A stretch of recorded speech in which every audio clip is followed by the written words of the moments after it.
Good morning, good morning, good morning. What a terrific Tuesday today is. All right, we're going to see what Miss Young has to say today. Entrust your loved ones to me. Release them into my protective care. They are much safer with me than in your clinging hands. If you let a loved one become an idol in your heart, you endanger that one as well as yourself. Remember the extreme measures I used with Abraham and Isaac. I took Isaac to the very point of death to free Abraham from sun worship. Both Abraham and Isaac suffered terribly because of the father's undisciplined emotions. I detest idolatry, even in the form of parental love. When you release loved ones to me, you are free to cling to my hand.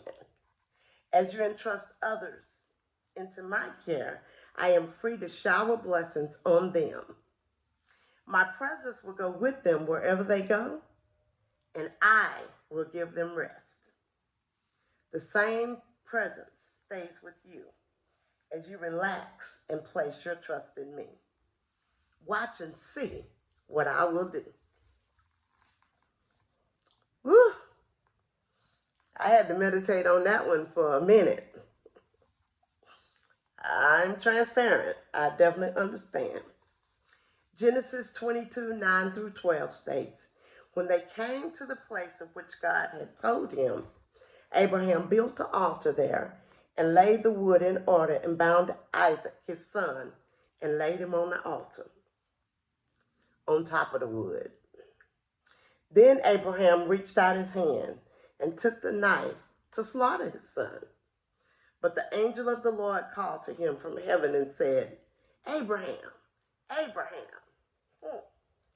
And he said, here I am. He said, do not lay your hand on the boy or do anything to him. For now I know that you fear God, seeing you have not withheld your son, your only son, from me. Ephesians 3:20. Now to him who is able to do far more abundantly than all that we ask or think, according to the power at work within us.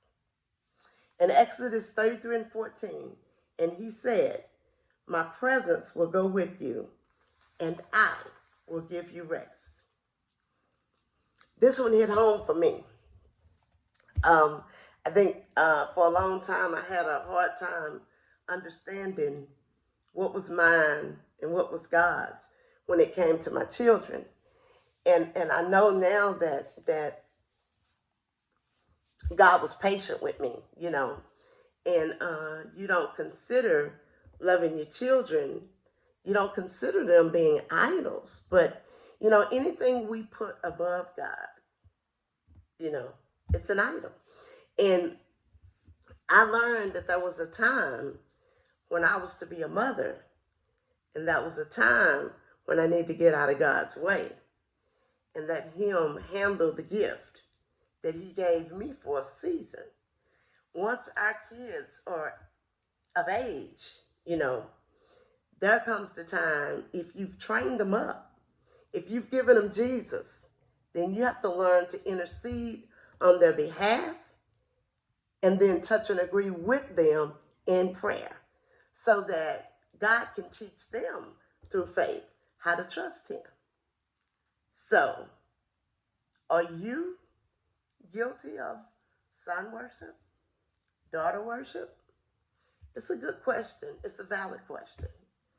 We have to love everyone that we love through God. God first, always, no matter what. God first. Then he takes care of who we love, and he takes care of us, and both of us grow. I pray that you have a blessed beyond measure day, and God exceeds your expectations. Peace.